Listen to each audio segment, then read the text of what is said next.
and welcome to the Talent for Tomorrow podcast. This is the podcast for Missourians who want to see Missouri become the best Midwest at economic and workforce development. Here with me today is the Director of Economic Development, Rob Dixon. Hello, it's good to be with you. It's good to have you. We're going to spend a little bit of time talking today about the final recommendations that have come out of all the work that we've been talking about over the course of the podcast, and then the conversations we've had throughout the course of the summer. This conversation really started with Rob insisting on asking the question why at the beginning. So Rob, I want to talk with you a little bit about just the why. Sure. So the why for this conversation is, frankly, why is Missouri's economy not growing as fast as the states around us? Why is our economic development efforts, why are our economic development efforts and our workforce development efforts not keeping pace with the states around us? And really the entire Best Midwest and Talent for Tomorrow effort over the course of this entire year and summer in particular has really set about trying to help us get an answer to those questions. So to start off with, just kind of some baseline stats here, just to kind of level set on everything. And these, I should say, are hard to say as a Missourian, as an economic developer. These are things that we don't often like to talk about, but I think it's important if we're going to understand the problems and the challenges that we face and how to address them, we've got to start with an understanding of that. So if you go all the way back to the beginning of the recession, we had the recession, we recovered from the recession. 10 years later, Missouri's economy is 14th out of 14 Midwestern states for GDP growth in that time. It means every single state around us has actually grown faster than we have. And you can go down through a variety of other statistics kind of in that same macroeconomic category, whether it's wage growth, job growth, personal income growth, all those kind of things that you look at to see, is your economy healthy, and is that health kind of translating into back pockets of Missourians across the state? The answer to those questions in some cases is absolutely not, and in others it's maybe not as much as it should be.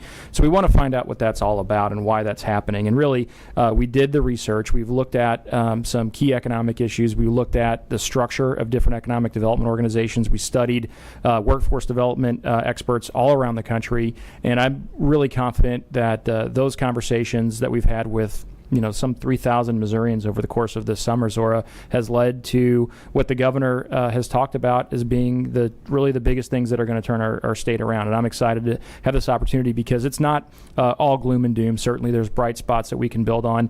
And, we're both native Missourians and we both love this state dearly. And there's no reason why we shouldn't be truly the best in the Midwest. Yeah, so it's been interesting. I mean, DED has had its own moment of truth throughout this journey in terms of just really coming to grips with how we compare to our Midwestern peers, and just the fact that really on every measure that matters, we're either at the end or very close to the end. Absolutely. We've had a similar realization in terms of thinking about higher education and education more generally.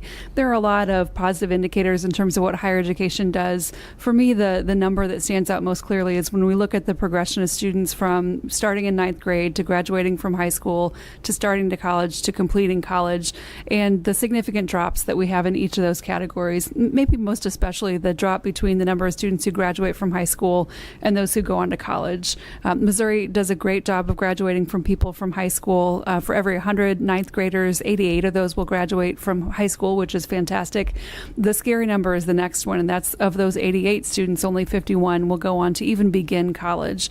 And the state doesn't really have any plan for serving those individuals who, for one reason or another, aren't able to go straight into college or even later in life go into college. So that has really shaped my thinking. Governor Parson talked about his workforce agenda and his infrastructure agenda in the State of the State address, but we wanted to talk a little bit more in detail about those recommendations and how they pertain to higher ed and to economic development in particular today. So I'll start by talking about one that is in higher education. It may be the biggest recommendation for higher education overall, and that's bringing the Division of Workforce Development, which is previously under the under the Department of Economic Development under DHE. So bringing Division of Workforce Development under higher education. Rob, could you talk a little bit about the bigger organizational changes that this is a part of? So we heard a little bit about this from the governor recently, and For us, it's about getting laser focused on the business of economic development. I mentioned the research that we did over the course of this year. One statistic or one set of findings that really just hit home for us is you can go almost down the line in the Midwest. The states that their economic development organizations are laser focused on business development, on helping communities grow their business community, on helping businesses fill those open vacancies, getting folks into those jobs. The ones that are really focused on helping businesses grow are the ones that are winning. And the ones that are not focused on it are the ones that are losing. And out of the states that we studied in the Midwest, Missouri is the least focused on economic development activities. And when we say focus, what we mean is DED, as it currently exists, has more missions, more people, more programs than any other agency like us in the Midwest. In fact, there really is no other agency like us in the Midwest. We're the largest by far. The next largest economic development organization behind DED in Missouri is in Ohio. They have 500 fewer employees than we do. We're the largest in the Midwest. We're nearly one of the biggest ones in the country. And the reason why has nothing to do with just headcount. It has everything to do with the variety of missions that we've been given. And what we have found is you can't really do a good job at everything.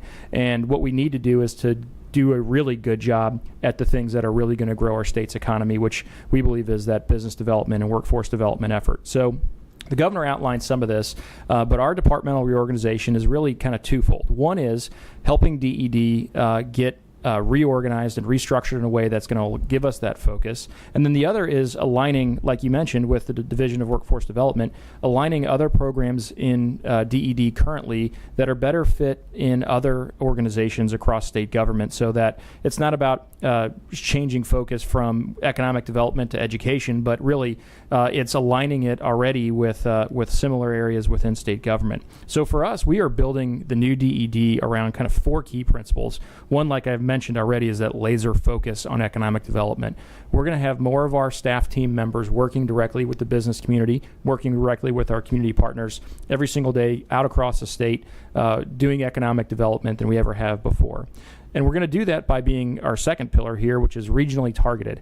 Right now, we approach economic development in Missouri in a very generic way or a similar way across the state. It doesn't matter if you're in the Boot Heel or St. Louis or Kansas City or Joplin, Hannibal, or anywhere in between. DED approaches it basically the same way. And I don't think that that's really how the economy works. I know it's not how the regions of our state operate. Certainly everybody has different needs, different goals and objectives. We need to be able to be more flexible and nimble and work with our community partners to do that. The third big tenet for us is being data-driven. It's been a decade since we've looked at our entire state strategy for economic development. And if you think back in that last decade, so much has changed in the economy. And I think that's a big reason why we've lost so much ground, is because we just haven't taken the time to look at the data, see where it's pointing, and to use that information to course correct along the way. So data, both economic data as well as performance data in terms of how our programs are being managed, how well we're doing at the work of economic development, we're going to use that every single day. And then the last piece of this is being more customer-centric. Right now, DED is structured around our programs, which is very similar to how many big organizations, whether it's in government or elsewhere, but we're structured around our programs rather than being structured around the customers that we serve. And for us, our customers are certainly our citizens, but our business partners, our community partners as well. And so all these things together are going to create a new Department of Economic Development. The governor outlined that plan already. We're really excited about that because, again, we have based this on several months this year of research, doing hard studies of not only ourselves, but our competitors across the country. And this plan has been shaped and directed by our community partners and economic development partners all across the state. So Rob and I really have the exact opposite problems in terms of the focus of our organizations in their current form. DED, as Rob has described, really has much too diffuse a focus, and it takes away from the ability to really focus on economic development. Here at Higher Ed, I would argue that we have too narrow a focus, that we really focus nearly exclusively on degrees and certificates with a strong emphasis and lean toward degrees. We know that that's not a reflection of every Missourian's educational journey, and that we need to have a much broader focus that includes much shorter term training programs. One of the kind of takeaways from me from the discussions we had over the course of the podcast was when we talked with someone who works at a job center in Missouri, and she talked about the amount of time that out of work adults have to really think about their options and go back for training. And it's not a year or 2 years, 3 years, 4 years, or 6 years. It really is just a matter of a couple of months as a maximum. And so what are we as a state doing to make sure that we're helping those kinds of people get into the level of employment that they're capable of succeeding at? Another of the major higher education recommendations is, again, to serve that kind of person that we're talking about now, which is the out-of-work adult or the underemployed adult. There's a recommendation to create an adult-oriented financial aid program that'll be called Fast Track. Another of the major higher education recommendations that's come out of this work is a recognition that we need to have a financial aid program that serves adults. Rob looked at states around the Midwest to see how we compete against those peers. I really looked to other states that are leading in the higher education conversation, states like Tennessee, no matter how tired I get of hearing about how great they are. I'm sick of Tennessee. We're all sick of Tennessee. I think I speak for us all here in Missouri. Tennessee has a great program that is somewhat like our A+ program, but they also have been able to add to that a program that's specifically designed for adults. That's been a real gap in our financial aid universe, and so the introduction of this new idea, which will have to go through the legislative process, is designed to serve adults who either want to go back to school and get a short-term certificate, an associate degree that's in a really specific and vocationally targeted high-need area, or for those adults who have some college and no degree, to give them a pathway to get back in and get skilled back up in terms of being able to participate in the workforce. Can I tell you about some other states that I'm sick of, Zora? Sure. I'd love to hear that. So in economic development, we compete pretty strongly with, as you mentioned, Tennessee, but also Alabama, Georgia, Louisiana, the Carolinas. And those states are really doing a great job in economic development. And I'm frankly sick and tired of seeing that. I want to see Missouri become the best in the Midwest and beat those our SEC rivals in particular at this game of economic development and workforce development. And one way that I think we're going to be able to do that is through a program that the governor talked about called Missouri One Start. So one of the things that we've found is the states that are really doing a good job in economic development have really flexible, really adaptive, and really business-centric and business-focused workforce training programs. So we've been talking quite a bit, as you know, about workforce development and education kind of from the broad perspective of a person's journey from, say, K-12 or pre-K all the way up to graduate school or out into the workforce. But there's also another angle in workforce development that is helping those businesses fill the immediate job openings that they have. When they say they're going to come to a state and create 700 new jobs, or they're going to come in and expand on site and add another couple hundred jobs, those are a very short-term period of time that they're talking about. And the states that are really succeeding are ones that are helping them do that. So the Missouri One Start program really builds on our 3 customized training programs that we've had in Missouri for a long time, which are solid programs to start off with. But I think with these enhancements that the governor's talked about, as well as the funding increase that he's talked about, really will help us be competitive. I'm also excited about, frankly, bringing them all together as a Missouri One Start package. They've been kind of siloed, if you will, in state government across the different parts of DED. It sometimes makes it hard for a business to know where to go to get these training programs and the assistance that we can bring with them. Sometimes it's actually difficult for the community colleges and our technical colleges to administer the programs because of, frankly, some of the bureaucratic processes that we've put in place. So the changes that the governor talked about will make these programs more flexible. They'll make them more competitive. And certainly we know that this is what the best in the country are doing. And I'm really excited. This will be the first program like this anywhere in the Midwest. It's certainly going to be at the category of the tier that we're seeing in the southeast part of the United States, which is where a lot of the success is happening. But Missouri One Start is going to be a key element of our workforce development structure in the state. And it's going to be a key part of our economic development success in Missouri. Yeah, I would say both Fast Track and One Start are intended to do a couple of things. One is to help the population they're designed to serve, so bring more businesses to Missouri, retain more businesses in Missouri, help more adults get into the workforce. They're also really intended to send a signal at the national level that Missouri is in it to win it, and we're here to compete. That's right. And you have to do those things to become the best in the Midwest, or to even improve a little bit. And all of these things together, as the governor's laid them out, I think really sends a powerful message. Yeah. Another of the programs programs in higher education is a new approach to funding higher education institutions that really emphasizes workforce needs and prioritizes those at the top of the list. So we launched MOExcels that gave schools an opportunity to compete for funding for one-time enhancements that will allow them to substantially enhance their program offerings. And here, too, is to mirror what other states are doing in developing centers of excellence that, again, signal to employers that we have schools here that are ready to help them be ready on the first day of operation or to allow them to continue to operate here in the state of Missouri. So we came out of that review process with a whole slew of really high-quality proposals that I was happy to see get included in this year's budget. You know, one of the other things that we've been talking about and looking at has to do with work-based learning or apprenticeship programs. And the governor, of course, announced the creation of the Office of Apprenticeships and Work-Based Learning.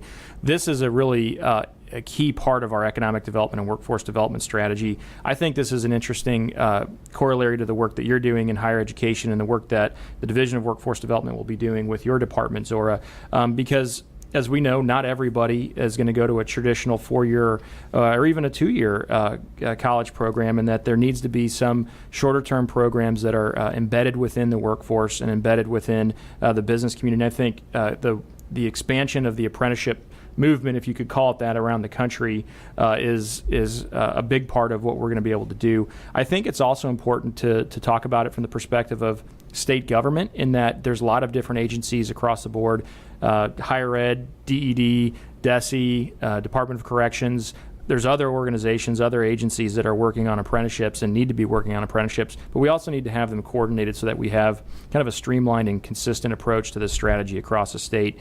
And really, the other side of the apprenticeships has to do with the business community and how easy is it for them to access these programs and these opportunities to get skilled and quality employees through their front doors. And so I think the creation of the Office of Apprenticeships is really going to help us do that.